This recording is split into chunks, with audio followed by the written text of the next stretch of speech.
Hey guys, it's Karen from Confetti and Curves and I'm here today with my question and answers video that I'm sure you've all been waiting on. Thank you so much indeed. Last week I had posted on my blog a Ask Me Anything, and a lot of you had got back with questions. I was actually a wee bit worried as to, because it literally wasn't Ask Me Anything, so I was a wee bit worried as to, you know, what would be asked. But you were all very timid, you were all great. I had nothing to worry about at all. Brilliant questions. So I've got them all here. I may have to do this in a two-part simply because there were so many questions come through, which I'm very grateful for, and I'm going to have a lot of fun answering these. But I may have to do it, like I say, in the two parts, just because there was so many come through. So I'm just going to jump right in here with the questions. Like I say, I have them all here.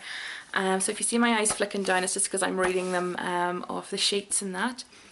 So let's get started. So Lizzie from thoughtsandthings1.com, hi Lizzie, is blogging my full-time job, and if so, how did I make it that way?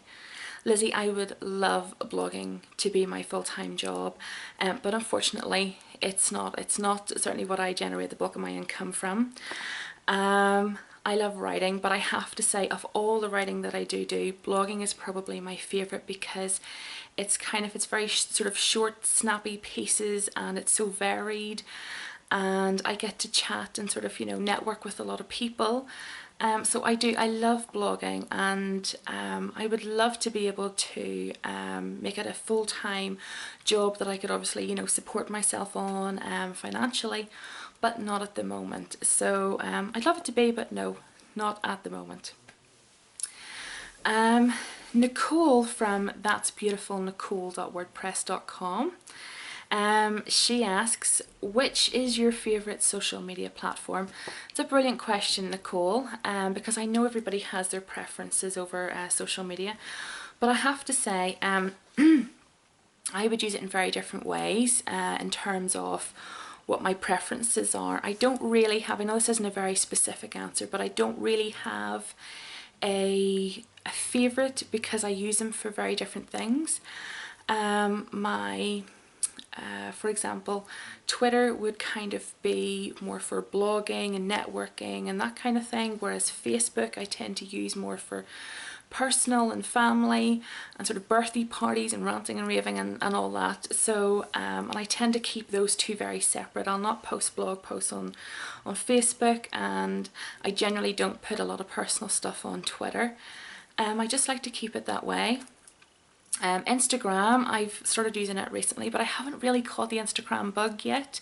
I know a lot of you guys love Instagram, but hopefully I'll catch it soon. I'm just not there yet with it sort of, you know, being one of these everyday things. But yeah, I would say Twitter is probably the thing that I use the most at the moment, because blogging does take up a lot of my time. So sorry, I don't have a favourite, but I do use Twitter a lot these days. But great question. So thanks for that, Nicole. Misia, I hope I'm saying your name right. It's Misia from notquitelondon.com. How do you manage blogging, family and work? Gee, that's another great question. I have to say I actually manage it a lot better than I thought I would have.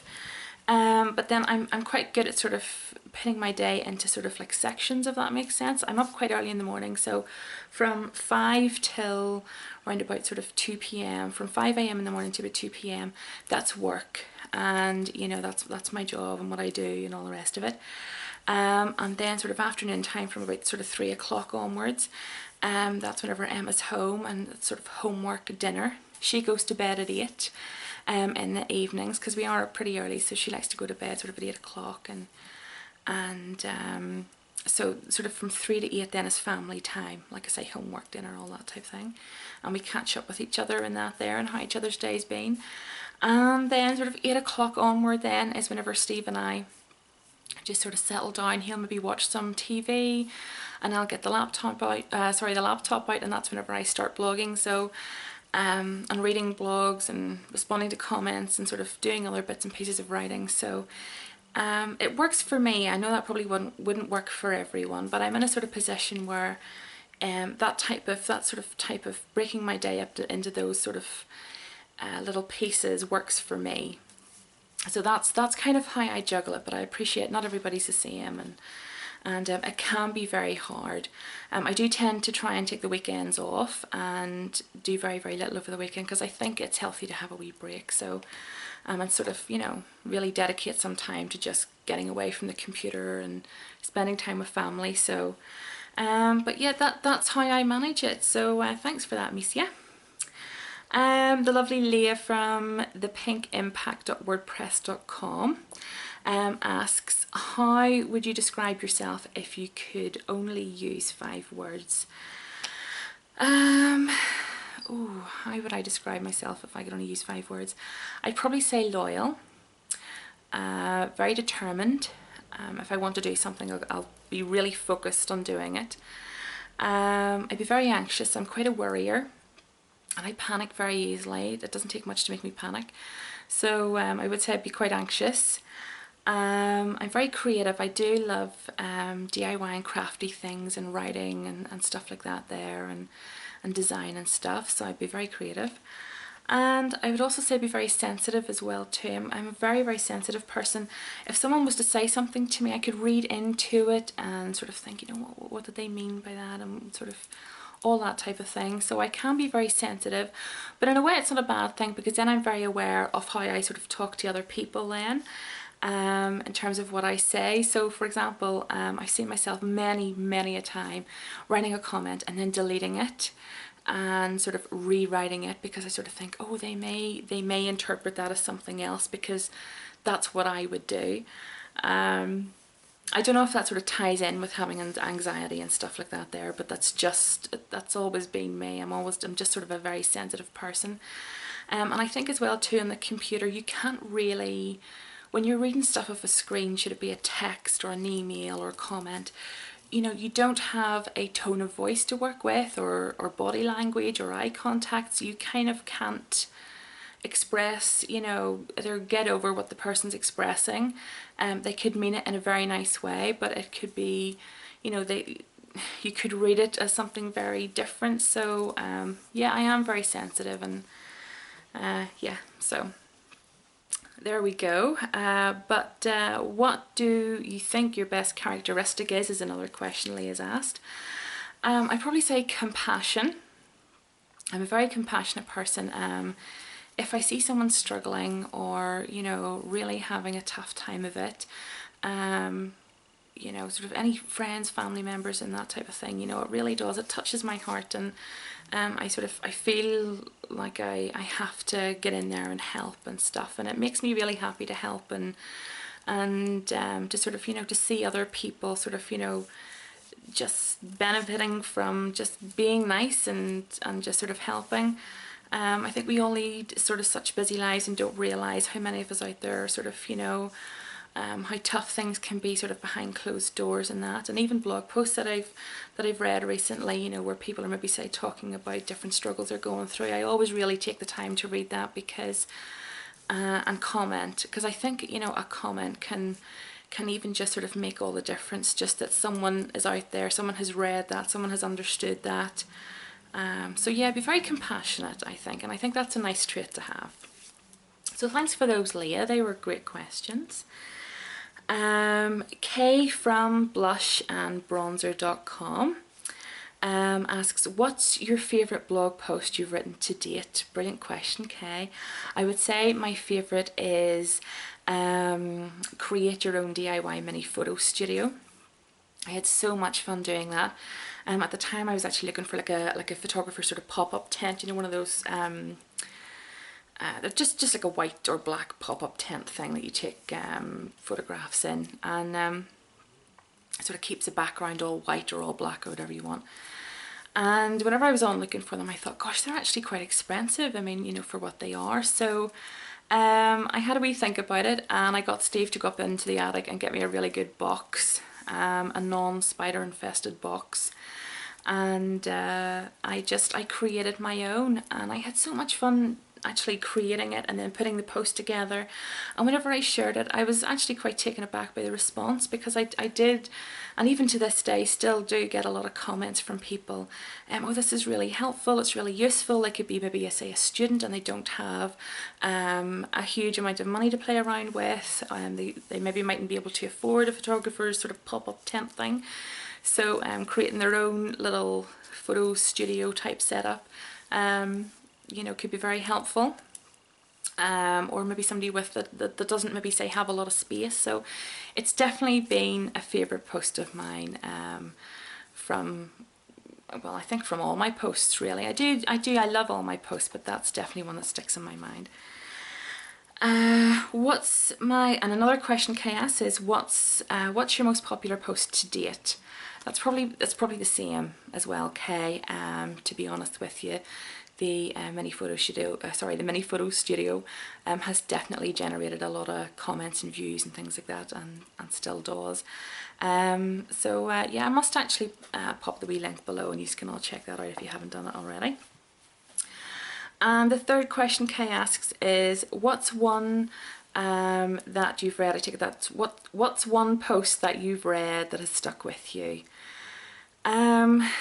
Probably that would be Amanda from Inside the Life of Moi.wordpress.com.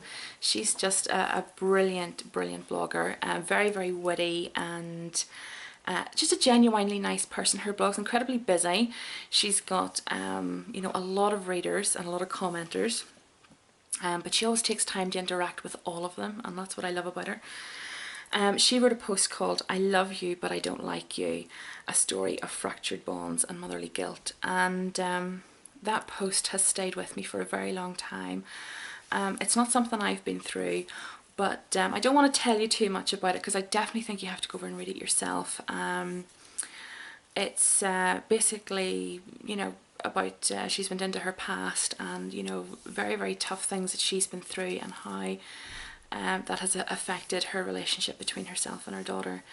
And it's just, there's so much emotion in it. It's very, very raw, and Amanda's normally a very witty, cheery sort of, you know, person and other, but this serious, touching, heart-melting post where she just literally puts all her emotions onto paper, onto the screen, is just, it's such a moving post. And I remember after reading it, I was just like, wow, that was fantastic. And my eyes and all were all teary. And even trying to write a comment to her, I couldn't get across to her just how much that post hit home to me. Please do, if you haven't visited her blog, go over and have a wee look, because she's just a lovely person. She really is. And that post is fantastic. So I must link her blog as well too below. But yeah, so thanks, Kay, for those questions. Moving on now, we've got Chanel from chanelhaley.wordpress.com. Chanel asks, what gave you the final push and made you decide you wanted to start your own YouTube channel? Great question, Chanel. I'd probably say, because I spend a lot of my time in front of the laptop, writing and typing away, that for me, just being able to sort of chat for 10 minutes or so, it's just a nice wee break in that there. So yeah, I love chatting, as I'm sure you all know. And it was kind of like a goal of mine too. I think it's really important to sort of set goals and stuff like that. So it just sort of seemed like a natural progression. I was very, very nervous about it. I think more so about negative comments and stuff. But thankfully, you've all been so supportive and very encouraging. And as a plus size as well too, it can be quite sort of intimidating. I know there's a lot of plus size girls out there who are very, you know, proud of their curves and all the rest of it, and I think that's great and it's wonderful. But for me, I'm actually a wee bit more sort of bashful and shy. And so yeah, there was sort of a lot of personal stuff, but I'm glad I've done it. I've overcame it. And funny, whenever I put my first video up, a lot of people said, oh, I'd really love to do that myself. I really want to start my own channel. And, you know, I just think, why don't you? You know, you can't sort of live your life constantly, you know, hiding away and stuff like that. So it's really fun when you get going. But I think in terms of, you know, what gave me the push, it was just a mixture of, you know, just wanting that wee break from the laptop, and just a natural progression of how I sort of wanted Confetti and Curves to go.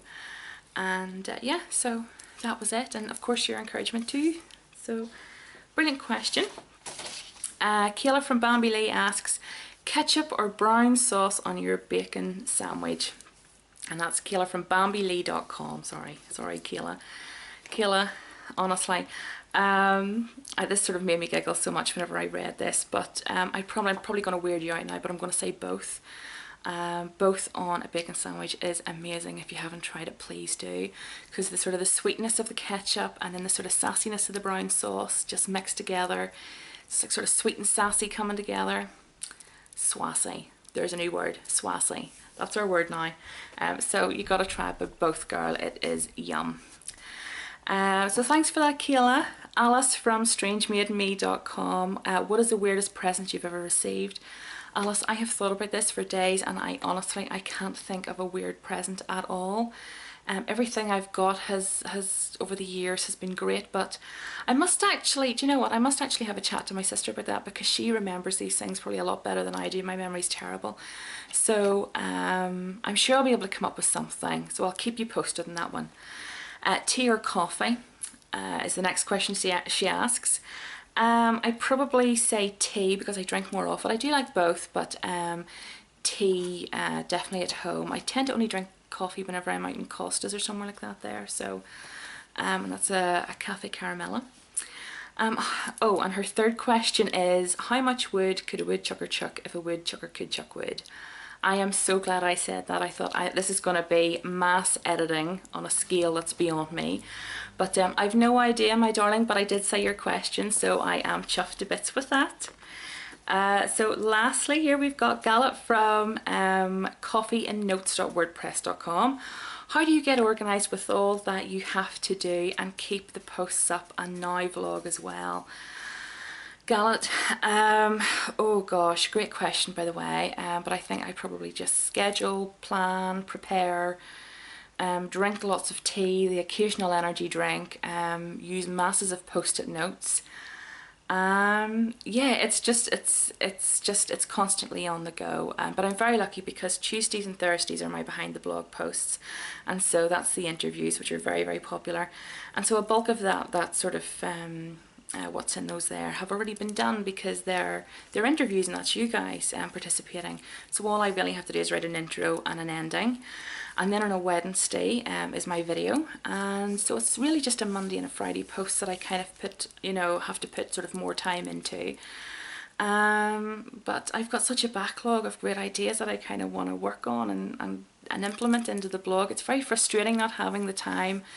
But like I said, with Misi, it's just really about sort of I suppose putting my day into sort of like segments and working with what I can. That's all I can do, and as well as that, obviously sort of trying to keep up with your, you know, all your lovely blogs and reading them too. So how do I plan and execute my day is another question that Gallup has asked. Gallup, my routine is pretty similar day to day, so I have to say that usually what's going to happen Monday to Friday is going to be the same sort of every week, just because sort of work, family time, blogging. So I don't really like change. I certainly don't like sudden change. I'm not the type of person that sort of takes too well to lots of different things going on every day. I like routine. It sort of sits well with me. The weekends as well, I have to say, I tend to sort of, you know, Saturday I won't go onto the blog at all. Sunday is just sort of a wee day where we all sort of do our own thing, so I'll probably pop on for a couple of hours and catch up with comments. But yeah, I just, usually my days are all sort of very similar. So I don't really have to do a lot of planning ahead, because I know that, you know, this Tuesday will probably most likely be the same as the following Tuesday, and so on and so forth. And thus is life, you know. So yeah guys, listen, thank you so much indeed for those questions, Gallup. They were brilliant questions. So I've got lots more, but I'm going to have to do those in another video because I've ranted on for so long. I don't know how long this one is. But thank you so much indeed for asking them. I had so much fun. I am really looking forward to doing part 2. And yes, so I mean, by all means hit the like, subscribe button, you would make my day.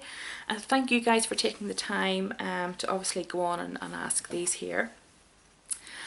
So all that's left for me to say is, if you want to certainly check out my blog. By the way, if there's anything that I have covered here that you would want me to do a post on or a video on or something, or elaborate a wee bit more, by all means leave it in the comments below here, either on YouTube or on my blog as well too, which is www.confettiandcurves.wordpress.com, or you can catch me on Twitter, which is @CarmenHeidiRace. So do say hi, and don't be afraid to ask anything, or if you want me to elaborate, by all means I will do. Other than that there, guys, have a great week, and I will be back next week with part 2. So thank you so very much indeed. Bye.